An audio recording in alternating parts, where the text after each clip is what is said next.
Narito na ang mainit na balitang dapat yung tutukan sa One North Central Luzon ngayong Lunes. Isang senior citizen, patay matapos pasukin ang kanyang bahay at hampasin ng kahoy sa ulo. Dalawang lalaki, patay sa pamamaril sa Malasiki, Pangasinan. Malaki ang taas presyo sa diesel at gasolina, posibleng masundan bukas. At mga kaganapan sa ikalimang State of the Nation address ni PBBM. Alamin!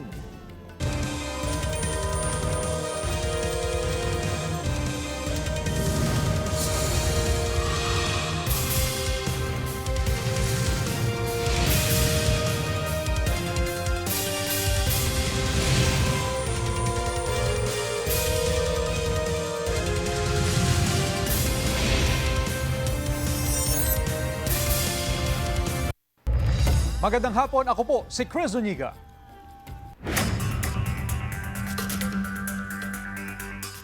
Patay ang 85 anyos na babaeng senior citizen matapos na pasukin ang kanyang bahay at hampasin ng kahoy sa ulo.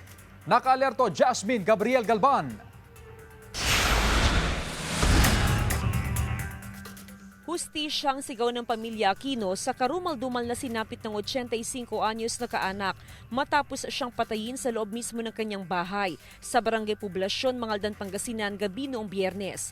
Kinilala ang biktima na si Emilia Aquino na mag-isa lang noon sa kanyang bahay nang mangyari ang krimen. Siyempre, masakit mo, tas ang ganon ta na ayrok mo tay, masakit mo. Umaga na ng Sabado nang madiskubre ang bangkay ng biktima. Sa kanya po nakita ay visible po yung contusion sa kanyang mga mukha ng biktima. Immediately po in-inform niya ang barangay kagawad. Ito po ni-report din sa amin. Na-recover sa crime scene ang ginamit sa pagpaslang sa biktima. Sa kinatak po ng Soko, naka-recover po sila ng isang 2x2 na coco lumber. Ito po yung ginamit na ginamit pamatay dito sa ating biktima. Meron na raw person of interest ang pulisya pero tumanggi muna sila magbigay ng karagdagang detalye para sa pagpatuloy ng investigasyon. Posible raw na may kinalaman ng motibo sa natanggap na cash gift ng biktima bilang senior citizen. Pero hindi nagtagumpay ang suspect dahil binigay ng biktima ang pera sa kanyang anak. Malaking bagay rin daw ang testimonya ng ilang nakakakilala sa biktima. Nata, manuoras may anak to kunong may kanakang ko. So kanto, mami, ni galajay ni nang mumanay ni wala ito Aki akabunit sa amay ang tungaran tuman amay akasulta diretso yang gajay itawag dad sa nga baksar kwada amang kuno oman katanikin ninang mo mami ha kanto nanang may lopa to hindi kapin ang bilungan. Kasama si Ron Alistair Taniedo, Jasmine Gabriel Galban, One North Central Luzon. Malakihang taas presyo sa diesel at gasolina, posibleng masundan bukas, July 28. Yan ang balitang tinutukan live ni Sandy Salvacio. Sandy? Chris, hirap na hirap ngayon ang driver ng mga pampasaherong sakyan dahil sa ikalawang sunod na mega oil price increase. Kaya ang ginagawa ng ilan, binabawasan ang oras ng kanilang pamamasada kahit pa batid nilang mababawasan din ang kanilang kita. Panibagong oil price hike ang sasalubong sa mga motorista bukas, araw ng Martes, July 28. Panibagong pabigat lalo na sa mga umaasa sa pamamasada. Sa tansya ng isang oil industry source, nakaamba ang 7 pesos hanggang 7.50 centavos na dagdag presyo sa kada litro ng diesel at 6 pesos and 50 centavos hanggang 7 pesos ang taas presyo sa kada litro ng gasolina. Magpapadiesel naman para bukas kung sakaling magkaubusan, meron lang naman yung tagti. Dagdag pasakit din daw ito sa bulsa ng mga tricycle driver. Personally, masakit. Siyempre, 5 pesos. Kahit sabihin pa natin walang kwenta ng 5 pesos. Pag naipon mo yan, pinagsama-sama, malaking bagay pa rin yun. Nangangamba na ang ilang jeepney driver na lalo pang mabawasan ang kanilang kita. Baka raw tumigil muna sa pamamasada ang ilan at maghanap ng alternatibong pagkakakitaan. Papupunta lang sa diesel yung yung kikitain namin. Baka maulit na naman po, ma'am. Siguro hindi yung iba hindi napapasada. So asahan natin yung ganyang senaryo na talagang magbabawas na naman itong mga jeepneys natin sa daan. Kaya lang, siyempre, inisip din natin yung kapakanan ng lahat ng mananakay. Ayon sa OPTF, sana magkaroon ng extension ng pagpapatupad ng 10 peso fuel discount para raw hindi gaanong maramdaman ang epekto ng pagtaas ng presyo sa langis. Chris, sa kasalukuyan, ito na ang ika-29 na oil price adjustment ngayong taon. At kung susumahin ay umabot na sa 49 pesos ang itinaas sa kada litro ng gasolina, habang 50 pesos naman ang itinaas sa kada litro ng diesel. Kaya naman ngayon makakasama natin ang isa sa mga TODA president dito sa Dagupan City, si Sir Derek Garcia, para alaman din ang kanyang salubin ukol sa nararanasan natin ngayon na mega oil price hike. Sir, kamusta po? Paano po tayo ngayon naaapektuhan ng nararanasan na naman natin na mega oil price hike? Mahirap ma'am ang mega oil price. Kasi hindi rin kami kumikita pagka ganun. Sa mga tricycle, lalo na alam niyo naman po ang gasolina, hirap na hirap din po kami sa gasolina. Yung kita ninyo, sir? Yung kinikita din namin, maliit din ma'am. Kasi nakukuha rin sa gasolina, hindi naman pwedeng hindi ka maggasolina kasi araw-araw mo ginagamit yung tricycle. Kaya yun, kung pwede lang ma'am, mag-roll back din sana, tuloy-tuloy din po sakaling mag-roll back. Okay. Sir, isa po sa nabanggit ng Pangulo sa kanyang katatapos na SONA itong pagpapatupad ng rollback para maibsan itong naging epekto ng mga nagdaang oil price hike. Para po sa inyo, sir, naging malaking tulong po ba ito sa inyong pamamasada? Okay yan ma'am, malaking tulong sa amin yan, lalo na kay President Marcos, na malaking tulong niya na i-roll back, o mas maganda kung tuloy-tuloy ang rollback. Malaking tulong sa aming pampasada, hindi lang sa aming tricycle, pati lahat, pati diesel, mga private na sasakyan, bababa lahat. Mas maganda kung tuloy-tuloy ang pagbaba ng gasoline. Pati mga jeep, ganun. Lahat pampasada, mapa-private man o pampasada, bababa ang oil price. Sir, muli maraming salamat po sa inyong oras. At Chris, sa pakikipag-usap naman natin sa One Pangasinan Transport Federation, sana daw ay hindi na masundan pa itong oil price increase para daw hindi naman mahirapan sa muling pag-a-adjust ang mga tsuper natin dito sa Pangasinan. Yan muna mga latest mula rito. Balik sa iyo, Chris. Maraming salamat, Sandy Salvacio.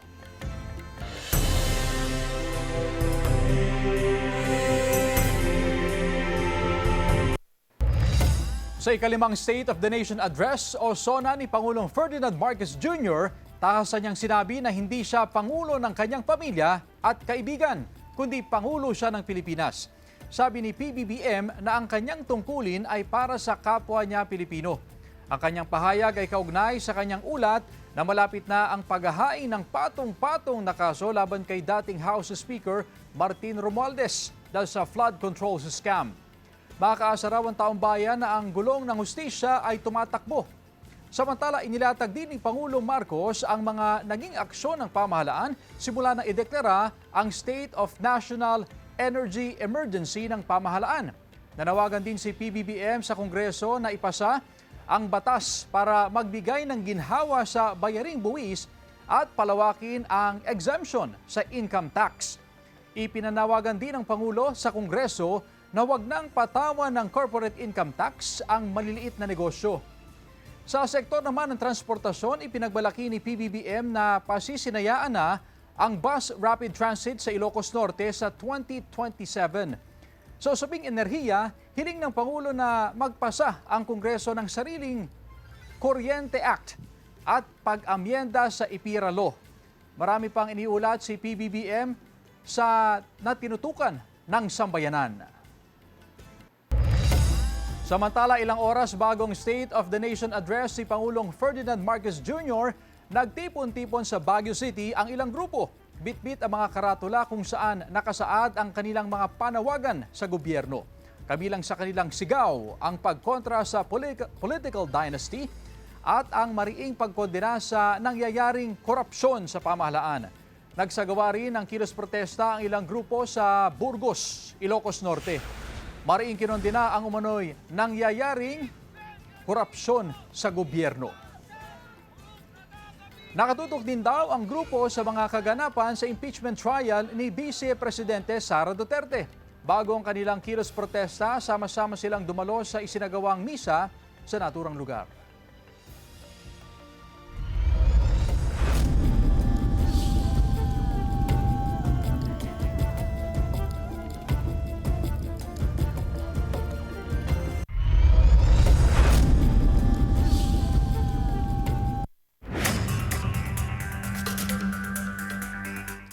Dalawa ang patay habang isa naman ang sugatan sa nangyaring pamamaril sa Malasiki, Pangasinan. Nakatutok, Sandy Salvacio. Patay ang dalawang lalaking nakatambay lang sa gilid ng kalsada sa Barangay Barang, Malasiki, Pangasinan ng pagbabarilin ng mga hindi pa nakikilalang sospek na sakay ng motorsiklo hapon noong Sabado. Ayon sa Malasiki Police, dumaan ang mga sospek sa harap ng mga biktima pero bumalik sa kasila pinagbabaril. Dinala pa sila sa ospital pero hindi na umabot ng buhay. May mga nakamanman na daw na sinasabi din po sa labas. Unang balik daw po sir, tinignan po muna sila kung sila talagang target. Tapos nung pangalawang balik sir, doon na po sila binaril. Damay rin sa pamamaril ang isang babae na agad din dinala sa paggamutan. Nasa maayos na siyang kondisyon. Walong basyo ng bala ng 9mm na baril ang natagpuan sa crime scene. Hindi muna nating maaring sabihin yung mga motibo o kung sino para hindi masira o kaya ma-jeopardize yung ongoing investigation. Blanco ang kaanak ng mga biktima sa motibo sa krimen. Hustisya ang kanilang hiling. Sa mga gumawa sa kanya naway mahiling ko yung katarungan. Alam ko wala siyang ginawang masama. Maawa naman po kayo. Wala siyang kaaway na alam ko. Sa mga gumawa po sa kuya ko to, wala pong kapatawaran yung ginawa niyo sa kanya. Sana mabulok po kayo sa kulungan. Iniimbestigahan natin at meron na tayong persons of interest. Anytime from today ay pwede nating ma-file yung kaukulang kaso upang sa ganon ay mabigyan ng hustisya itong pangyayari. Kasama si Daryl Peralta, Sandy Salvacio, One North, Central Luzon. 3 million pesos na halaga ng mga pagkain at iba pang produktong expired na pero ibinebenta pa rin bistado sa isang warehouse. Nakaalerto, CJ Torida. Bitbit ang isang search warrant, pinasok ng mga ahente ng National Bureau of Investigation Counterintelligence Division ang isang bahay sa Santa Maria, Bulacan nitong Huwebes. Dito tumambad ang mga dairy product, biskwit, vitamins at iba pa na nagakalat sa sahig o nasa mga kahon na dating nabasa. Halos lahat expired na. Mayroong 2023 pa nag-expire. Ayon sa NBI-CID, ipinapasa ng bagsak presyo ang mga expired ng produkto at ang ilan ibinibenta online. Ang ginagawa, binubura po yung expiration at muli pong i-introduce sa merkado para ipagbenta po ito. Nung ating pong na-surveillance ito, ikinasa po ang pag-grade dito at dito po natin nakita yung ginagawang modus po. Naalarma ang NBI nang matuklasang marami sa mga expired na produktong ibinebenta rito para sa mga bata at senior citizen. Maraming nakuha ditong mga chichirya, mga snacks goods, saka mga candy na expired na hilig ng mga bata na maaaring magdulot ng sakit. Pag ang pagkain ay may na expiration period, dapat po hindi na ito ikonsumo pagkatapos po ng expiration period. Kakasuhan ng paglabag sa FDA Act at Consumer Act ang naarestong nagpapatakbo ng ni-raid na establishmento. Sinusubukan pa namin kunan ng pahayag ang may-ari ng warehouse. Paalala ng NBI, siguraduhin po na fit pa for consumption yung mga itong produkto. Tingnan po yung expiration. Makikita naman po natin kung may pagbubura rito. At kung ito po yung masyadong mura, nakakatakot po. Ibig sabihin talaga may problema po ang produktong ating binibili. CJ Torida, One North, Central Luzon.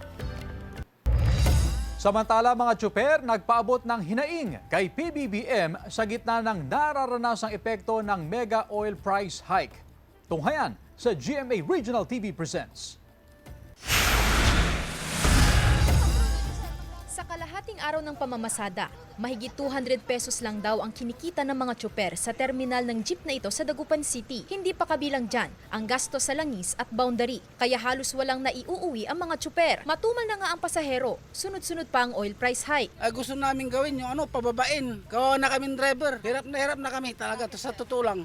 Tumaas masyado yung gasolina. Hiling ng mga tsuper. So sana mapansin niya yung hanay namin sa transport sector lalong-lalo na itong hindi makontrol na presyo ng langis. Apektado rin sa taas presyo ng langis ang mga tricycle driver. Nakaltasan din daw ng halos 200 to 300 pesos ang arawan nilang kita. Kahit wala na ngayon na ma'am, kahit bumaba yung gasolina, taas ng taas, kala namin tuloy-tuloy lang bababa. Katulad nung may ayuda yata kami, kasama kami kasi malitang kita nga namin.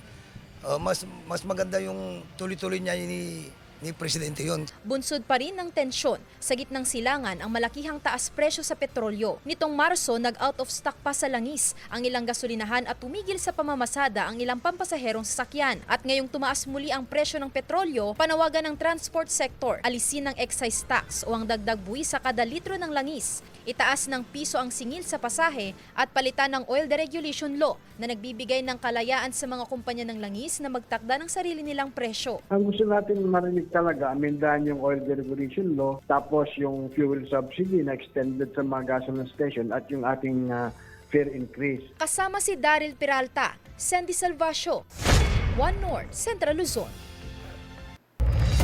Mga kapuso, wala ng bagyo sa loob ng Philippine Area of Responsibility pero posible pa rin ang mga pag-ulan. Apektado pa rin ng habagat ang ilang bahagi ng Luzon habang may tsansa ng localized thunderstorms sa iba pang panig ng bansa. Sa datos naman ng Metro Weather, mataas pa rin ang tsansa ng ulan sa Northern at Central Luzon, lalo na sa Ilocos Provinces, Pangasinan at Zambales. May malalakas na ulan pa rin kaya maging handa sa banta ng baha o landslide. Posible ang ulan sa iba pang panig ng bansa. Walang impeachment trial ngayong araw ng State of the Nation Address ni Pangulong Bongbong Marcos. Wala ring schedule ng paglilitis ang impeachment court bukas. Simula naman sa July 29, Miyerkules, may bagong schedule ang impeachment trial. Isasagawa ito mula alas 10 ng umaga hanggang alas 3 ng hapon, ayon sa impeachment court. Mula Lunes hanggang Miyerkules yan. Sa mga araw may impeachment trial, gagawin ng Senado ang kanilang legislative sessions mula alas 4 ng hapon.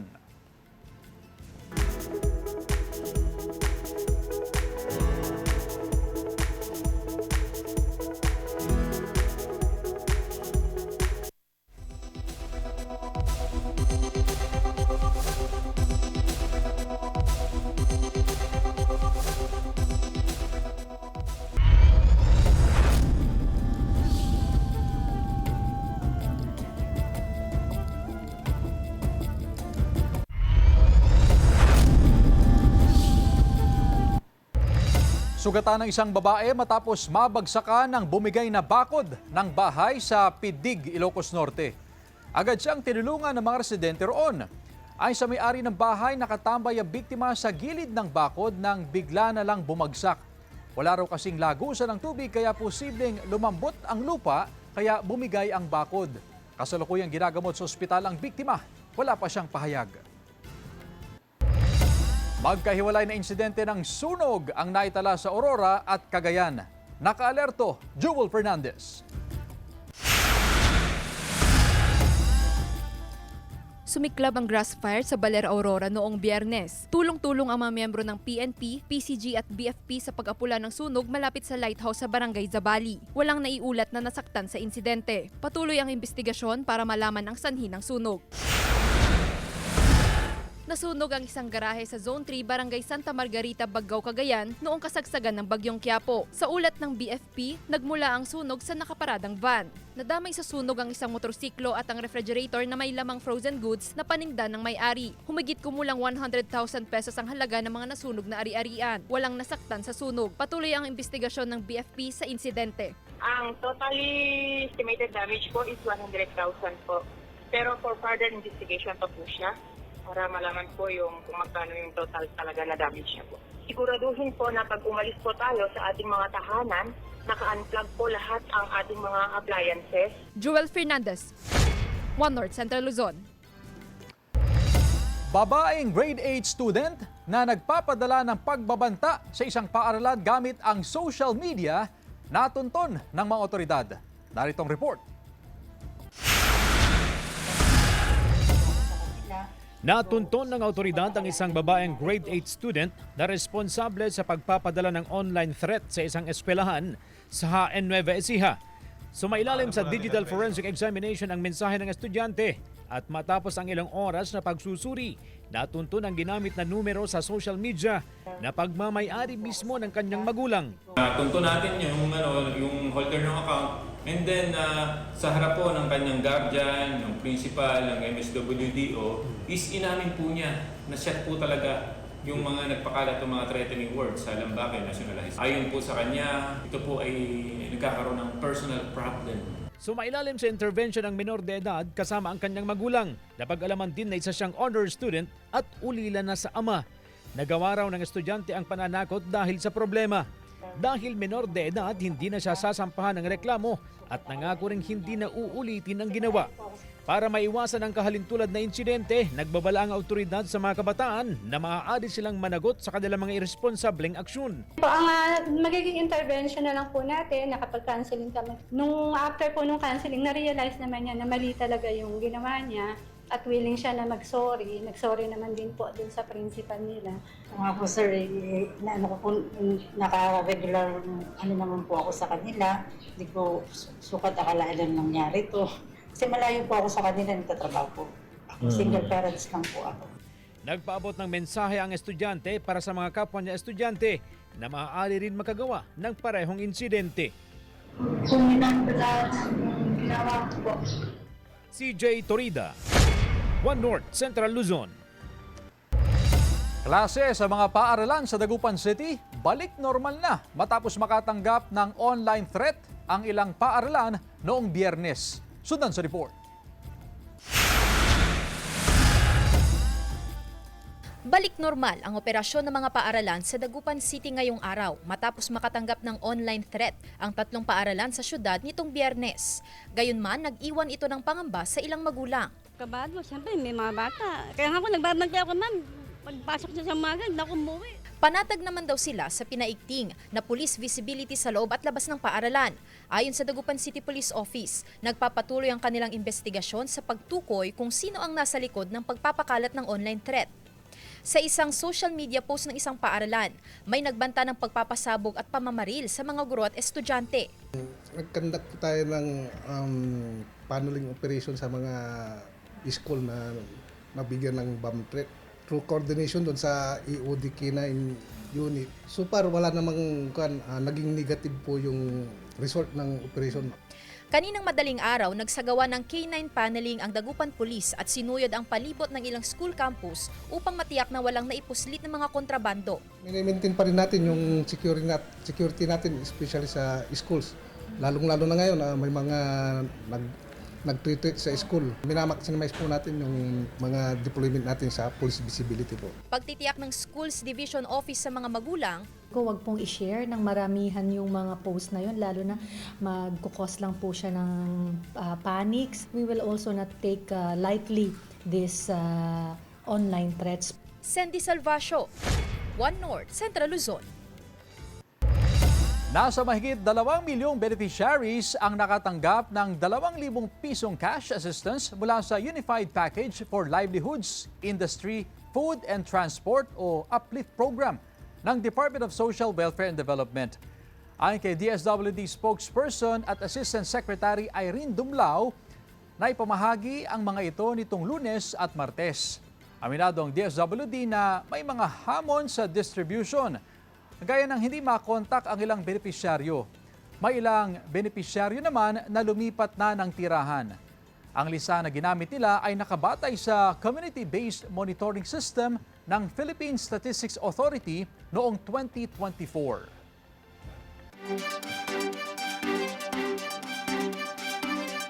Samantala mga kapuso, malalaking papremyo ang naghihintay sa inyo sa Kapuso Big Time Panalo Season 5. Over 6 million pesos na papremyo ang ipamimigay. Bumili lang ng participating branch na makikita sa inyong screen. Kalakip ng inyong contact details, ihulog ang inyong entries sa drop boxes sa participating branches nationwide. 2 maswerteng winners ang mag-uuwi ng grand prize na tig 2 million pesos, tax-free.